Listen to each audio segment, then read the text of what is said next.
Welcome to today's session of Marxism. Our first session today is on China. Our speaker is Adrian Budd, who is the author of this book, China, Rise, Repression and Resistance.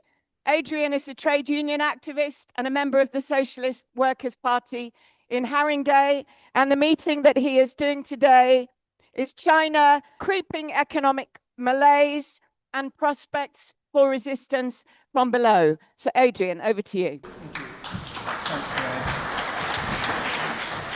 So let's start with this idea of malaise, the creeping economic malaise, because many people will think, what malaise? The stories coming out of China almost on a weekly basis indicate a rapid catch-up technologically, that its growth rate remains way above the norm for the other advanced capitalist countries. We hear about, let's take artificial intelligence, DeepSeek challenging ChatGPT in January, a Sputnik moment when suddenly, Christ, the West says they've caught up and they've got ahead, like the Sputnik satellite that the Soviet Union used.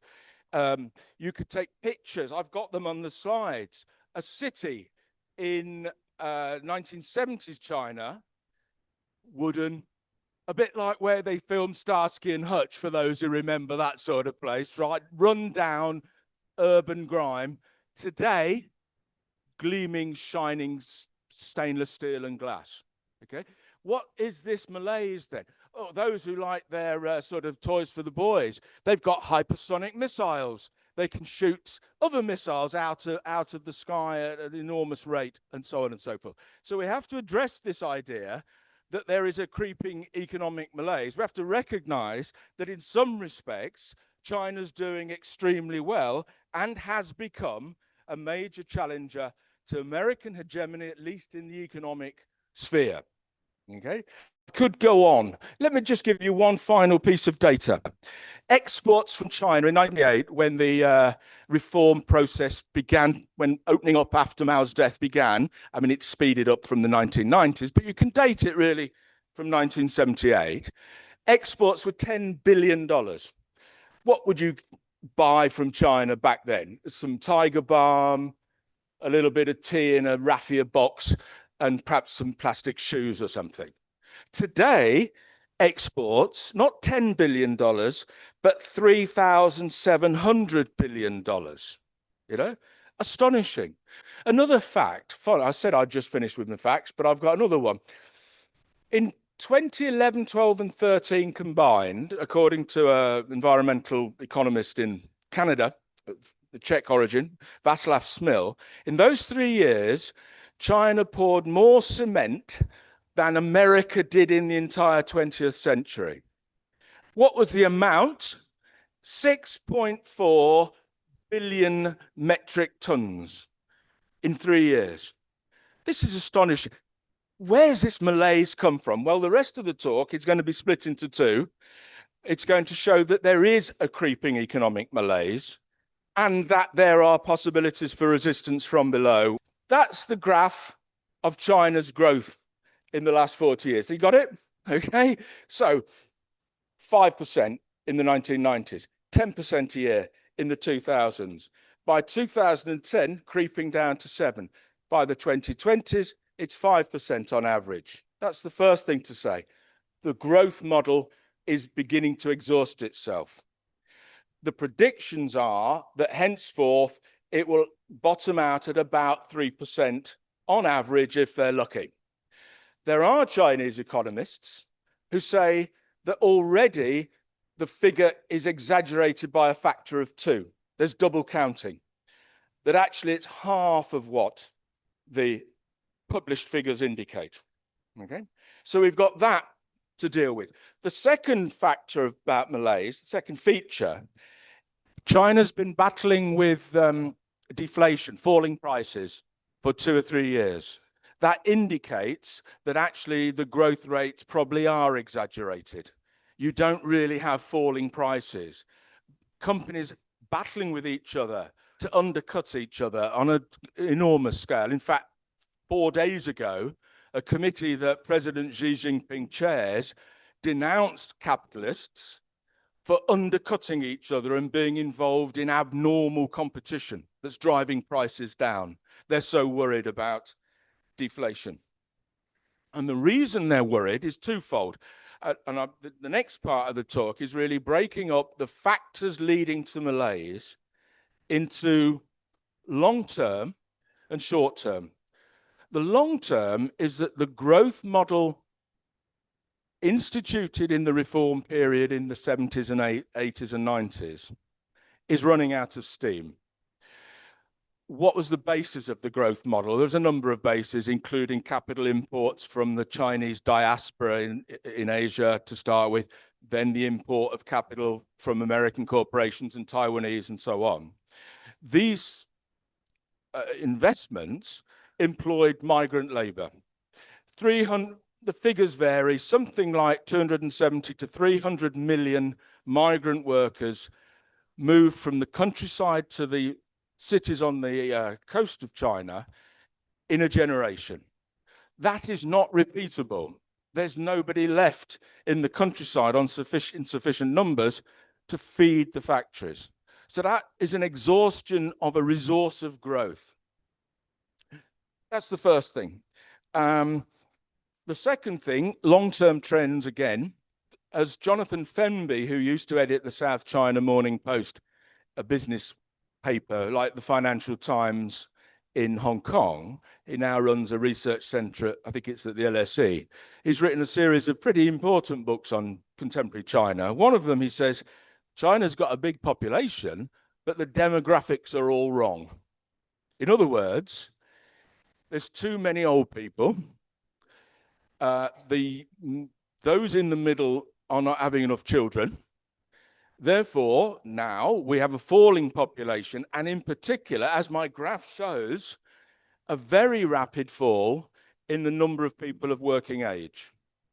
Therefore, in the long term, just like Italy with a racist prime minister, they're talking about amnesties for immigrants and so on, importing new labor. China will have to do that probably to keep the growth model going. What else? Long-term trend. China joined the World Trade Organization. Clinton pushed and got his way eventually over internal resistance from trade unions and human rights activists and so on in the 1990s. China joined the World Trade Organization in 2001. Its growth model has been partly based on export markets. And as we know, these are now drying up. Partly Trump's tariffs. But for those who think, for instance, that China is going to lead the BRICS group of countries against the West, last year, China was the subject of a record number of trade complaints in the World Trade Organization, 200. 120 of them came from the Global South, its allies, if you like. Of the 120, about half came from BRICS countries, India and Brazil in particular. So there's no obvious synergy, sorry, that's a terrible word to use, overlap of interests between China and other countries in the Global South, even those it's got some form of informal alliance within the BRICS grouping. Okay? So another long-term trend moving against China. A third long-term trend. Just like the Soviet Union, China, as what we call in the SWP a state capitalist formation, subordinated consumption, workers' consumption, to capital accumulation. Again, a giant graph to illustrate this. On average, China's rate of capital accumulation annually for 40 years has been between 40 and 50%, averaging 45, 46, 47. The norm in countries like here, America, is 17, 18, 21%. Twice the rate of accumulation. In other words, an enormous growth in the organic composition of capital, the amount of capital per worker, which has a long-term tendency to reduce the rate of profit. That's unsustainable obviously from the rate of profit point of view, but it's also unsustainable if your export markets are beginning to be tighter. Even your allies are saying, we don't want you dumping under cheap products on our markets. Therefore, Xi Jinping has turned towards a strategy called dual circulation. We are interested in the global market, but we also need to be interested in the internal market. Therefore, we need to boost household demand. Okay? So you've got a historical tendency towards accumulation and very low consumption by the masses that you've got to turn around.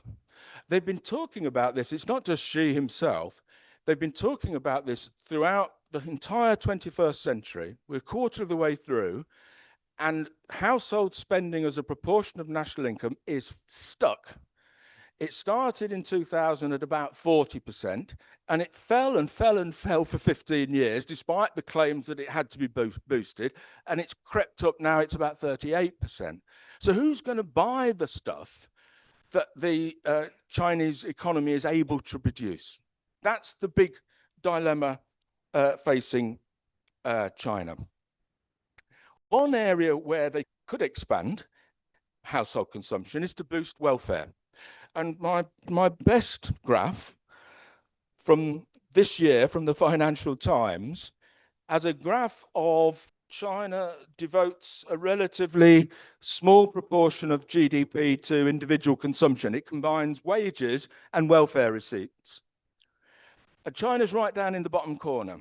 America is up there on the household income, but off to the left with China on welfare. Over there is Denmark, Sweden, even Britain, for God's sake. It just shows how backward China is on welfare, that Britain way outperforms it on welfare spending, France and so on and so forth, similarly. Xi Jinping himself has said, we don't want welfare, straight out of the textbook of neoliberalism or even Starmer. We don't want to boost welfare. We can't afford it. And worst of all, it breeds laziness. Come back, Thatcher, all is forgiven. John Selwyn Gummer, all these characters from the 1980s and 90s. Welfare breeds laziness. So we're not going to see a massive expansion of the welfare state in China. So pensions remain very, very measly. The whole range of welfare payments is very feeble. So what do people do? If they can't rely on the state for pensions and for welfare, they save, just like the rest of Asia. Weak welfare states, massive savings rates, 40% of your income, even though your income's quite small, on average is saved for a rainy day, because you have to provide for your own welfare in the long term, if you lose your job or when you become a pensioner. Similar to the accumulation rate, China's saving rate is about twice the average for advanced capitalist countries in Western Europe and North America. This, in turn, feeds another long-term problem that China's experiencing, which is the growth of debt. So money goes into the banking system through savings, and banking systems do what they do, and it comes out as loans to local government, loans from central banks to regional banks, to business and so on. And China is awash with debt. Now, there's a big debate about this. Michael Roberts, for instance, the Marxist economist who's speaking this afternoon, I think, he says, China's debt is not a big problem because it's mainly owed from one nationalized entity to another. Okay?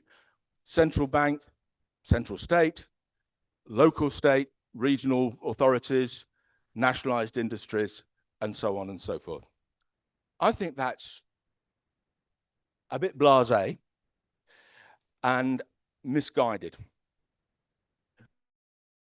for a variety of reasons. The cutthroat nature of competition inside China, within the ruling class, between regions, is astonishing.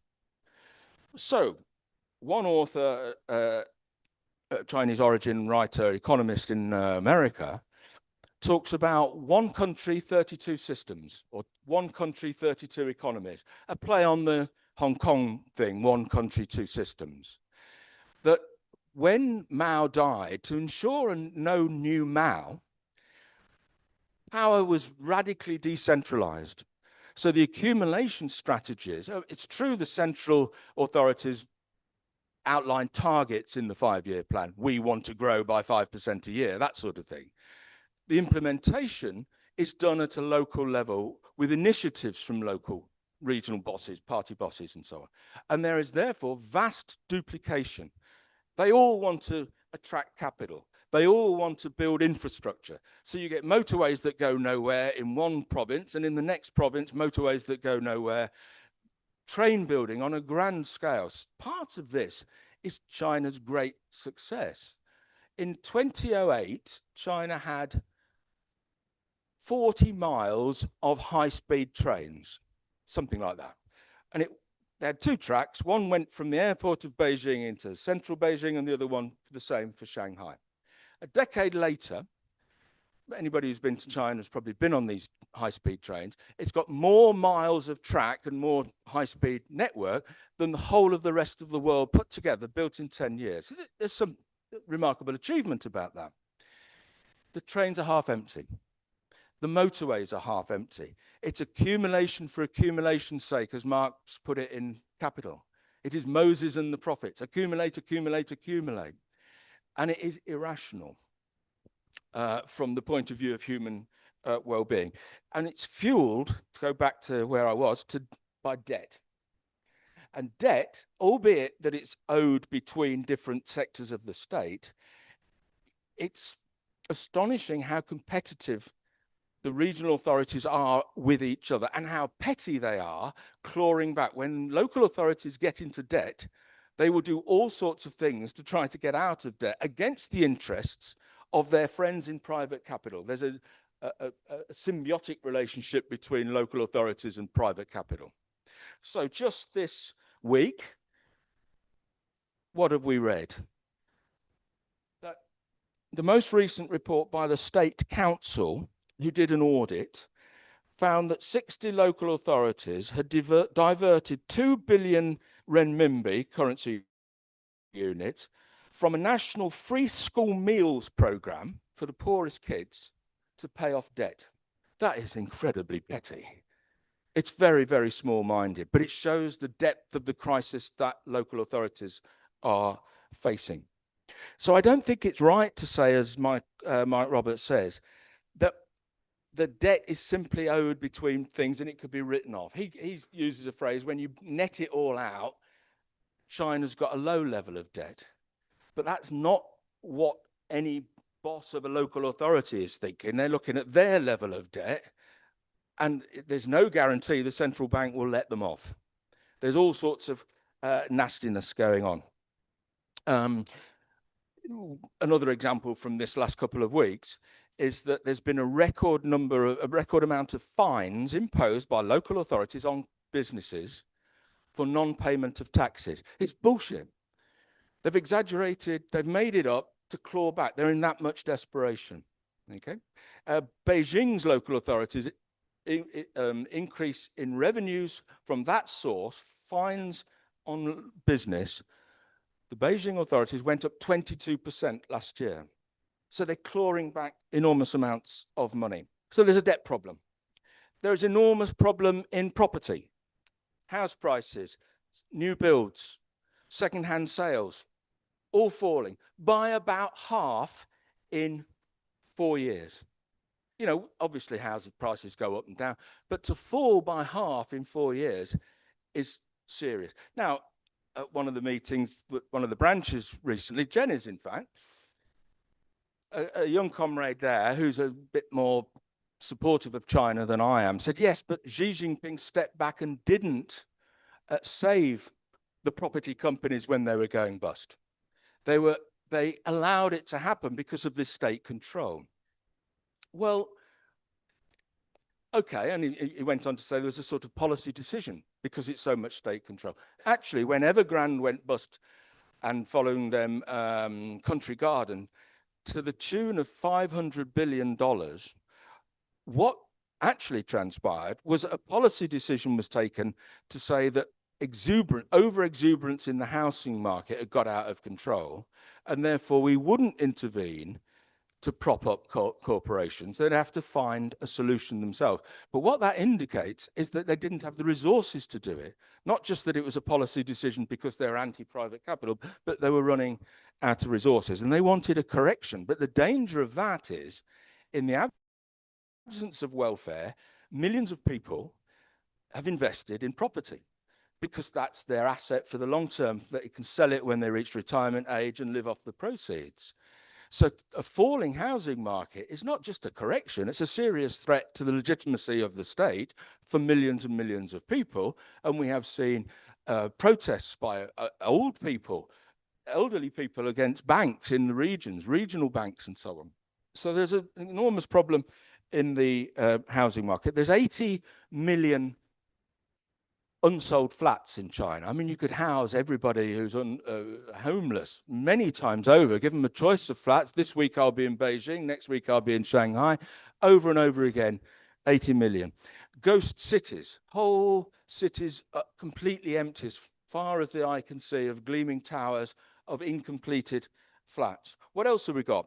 A short-term problem, youth unemployment. Year after year after year, for the last 5 years, have gone up. It's now at different times of the year, at its peak, before the employers recruit graduates. At its peak, most years now, youth unemployment is 22% or thereabouts. The youth now have phrases like, because of the way the Chinese characters are written, graduation equals unemployment. And even those in work, the younger people, are now facing extremely serious problems. There's the curse of 35 in the IT sector. When you get to 35, the bosses wipe you out because they can recruit 22-year-olds cheaper. So job security's gone. Also in the IT sector, this is in the most advanced sectors, the precarity of workers is astonishing. So 10 years ago, an online movement started called 996 ICU. 9 till 9, 6 days a week, working in IT, and you'll end up in the intensive care unit at the end of it all. Okay? Because of these tendencies, a new generation, I've got a beautiful picture actually for Bob Dylan fans and Neil Young and all that sort of thing. There's a town in Yunnan in South China called Dali, as in Salvador Dali, which is a kind of dropout town. So there's a hippie move. Youngsters go there, they strum the guitar, they refuse to be involved in the rat race because it is so hyper-competitive and so harmful to health. So we've got all this going on. And then the final thing of a short-term nature, on the China Labour Bulletin website, just before they closed, which is what I'm going to come back to, they put an article up in May about the impact of tariffs on the garment industry.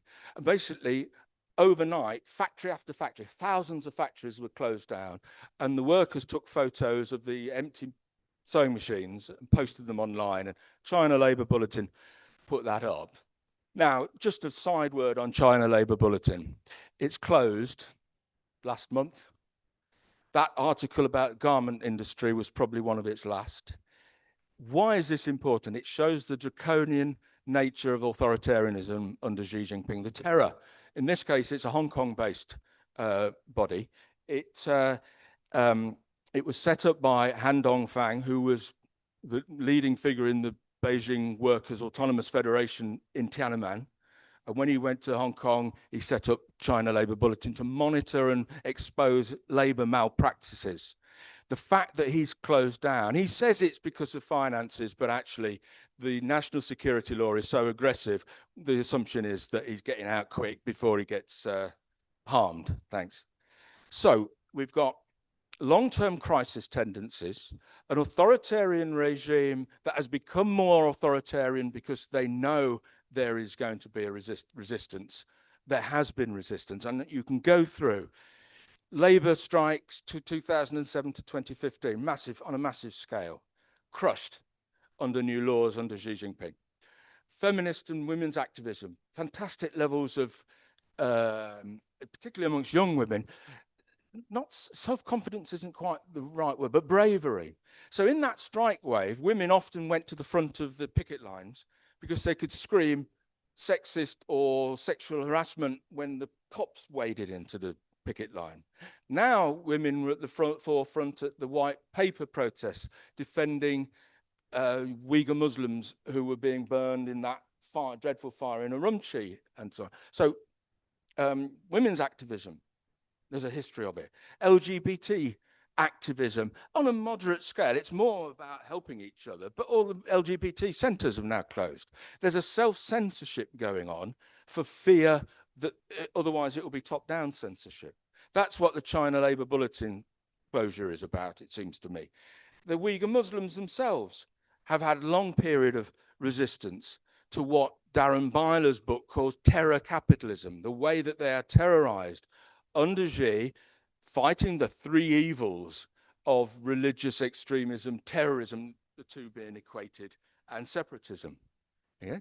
So there's a very, very severe draconian clampdown. Nevertheless, there's the picture. Look up Ellie Friedman in America, who's a Labour analyst of China, talks about after the COVID lockdown was lifted, he talks about a new era of post-COVID factory strikes. Now, he was a bit optimistic in my view. There is a recovery of struggle. Gig workers, the gig economy, talk about China's malaise. Let's go back to that. A quarter of Chinese workers are now gig workers. It's the biggest section of the economy. 200 million gig workers. 1/5 of them have no contracts, so they're 0-hour types. Yeah. The number of people with formal contracts has collapsed. Okay, so only 1/5 have formal contracts, and yet they keep fighting. Yeah, they organize. Difficult, you know, we're told by our TUC you can't organize, you know, food workers and gig workers. They can there, yeah, because of the will to do it. There's one or two key leading figures. So we have seen a history of struggle and a slight return of working class struggle. But we have to be honest and say things have become very, very difficult. We hold on to, somebody asked me at a meeting last week, well, what's going to happen?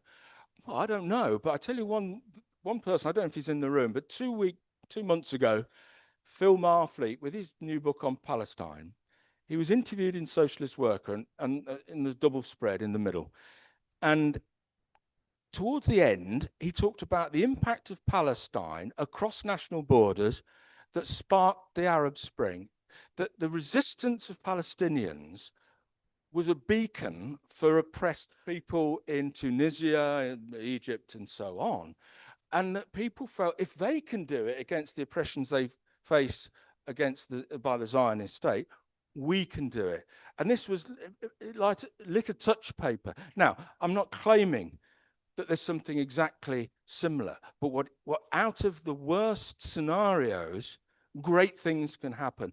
And we do know that strike wave of 2007 to 2015 was monumental in scale.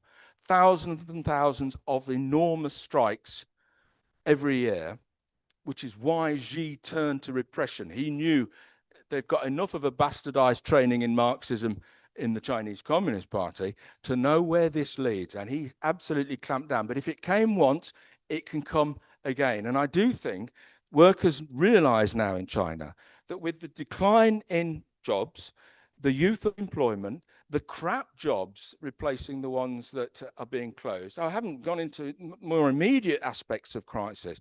1/3 of white-collar workers took pay cuts in 2023 and 2024. The pressure on Chinese labor is absolutely colossal. And we don't normally say that, we're not terribly supportive of finance workers, but the bonuses of big bankers have gone through the floor. It's a symptom of the malaise. And ultimately, in my view, there will be, just like the Urumqi fire, some sort of trigger for mass struggles. I'm absolutely confident of that. Thanks. back to Adrian for answering all those questions. Thank you. Thank you. There's basically two meetings on China that one can do in a reasonable length of time. One in the internal side of things and one in the external. And half the questions have been about the external, which I was asked not to speak about. Therefore, I'll focus on, to some extent, on the external, because clearly that's what people want to hear about: foreign policy, relations with America, and so on. I'm going to start with Gary's point now, where there he is. What Gary describes is what Trotsky called the privilege of backwardness in his History of the Russian Revolution.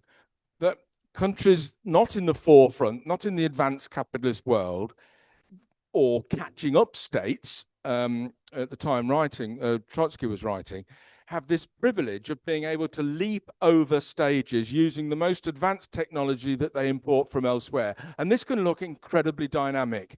And the things that Gary described, the sort of technological lives that people live, their access to the internet and so on. The one that I just discovered this week that I'd never come across before is China is in the forefront of the low altitude economy.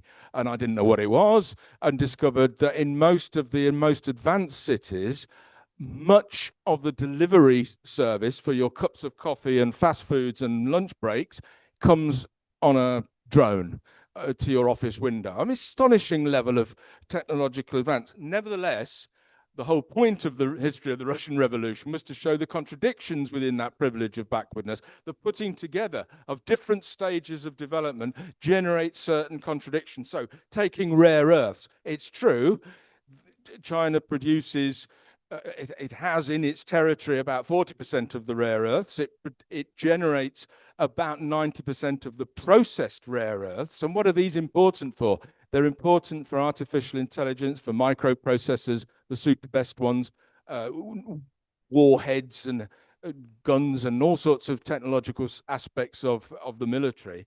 To deprive America of that is an important statement from Xi Jinping. And yet, inside China, there are protests about this for the very filth that is produced in the mining of these things. That then generates a response from the state. And the state has still resources at its disposal as it's become more authoritarian. So for a few years ago, the national security law was passed. That means that every entity, which means more than two people, is part of the national security state, which means, as the comrade put, cells, CCP cells all over the place. Walmart in America, we all know what Walmart does in terms of trade unions and what have you. In China, it's not a contradiction because China's state capitalist, but in China, a quarter of Walmart executives are in the Chinese Communist Party because they have to be, because of the cell in there. All over, in every public body, there is a Communist Party cell. But this, again, as the comrade points out, is full of contradictions because it's now a party of multi-millionaires and billionaires. Since 2002 or 3, when, dressing it up in all sorts of flowery language, as China developed, the party opens its doors under what was called the 3 represents model. It represents the workers and the peasants and the most developed productive forces. In other words, big capital. So the very party that claims to be building socialism is stuffed full at the top levels of the very, very richest people. And this is not gone unnoticed. So to go to Xinjiang, which is important, the attitude of the left must be to support against repression the Uyghur Muslims and the other Turkic communities in the far west. We need to label it. The detail we can argue about, but there is a genocidal component. There is forced sterilization and forced abortion of Uyghur women. There is the dispersal of Uyghur populations to take them and put them into factories thousands of miles away. That seems to me to be classifiable as genocide. And therefore the protests, when that block of flats burned down in Urumqi in November 2022, the local Han Chinese, the Han majority is 92% of China.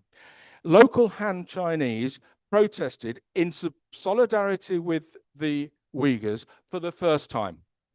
And one of them interviewed said, we have to do it because we know they can't. They will be repressed. And somebody mentioned about the solidarity that the 1,000 protests in universities and that people took up the question of the Uyghurs. This is a major step forward when the Han majority has never done this before.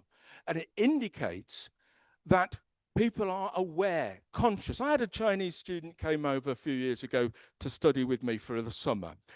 And I thought, well, he's only here for 3 months. I better wade in quickly and get as much out of it as I can. So I asked him on the first evening, but just because it was being commemorated at that time, how many people died in Tiananmen Square?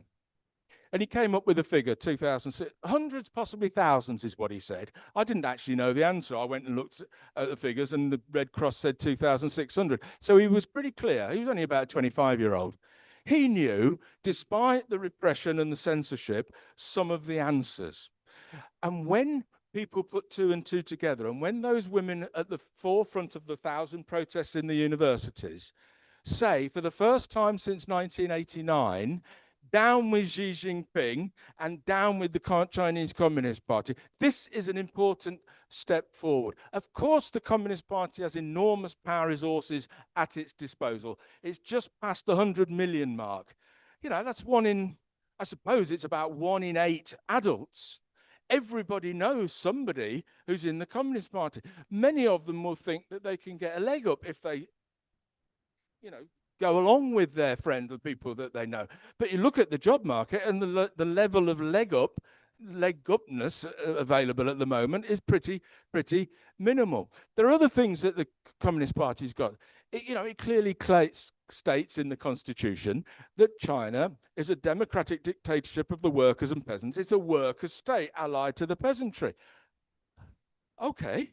That's what it says. Let's ask this multi-billionaire who's in the leadership whether this is still true. The contradictions are enormous. And this is why constantly the unfolding of real life in China generates protests, whether it's LGBT movement, whether it's women, either as feminists and women or as women workers, or both, whether it's environmentalists. I mean, the thing when Gary talked about the rare earths and the filth, the environmental protests in China are enormous, on an enormous scale, each one small, but all over the country.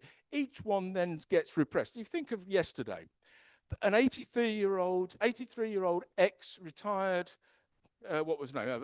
vicar, says, I grew up thinking I could think what I wanted and say what I wanted. This is, I felt authentic, I suppose she was saying. Now I don't think I can say what I want to say. Therefore, that piece of legislation that is against Palestine action could potentially rebound against the government on a very, very large scale. That's the sort of thing that is rebounding in China, because so many people are banged away for a catch-all, a bit like an ASBO, an antisocial behavior, a bit rocking the boat.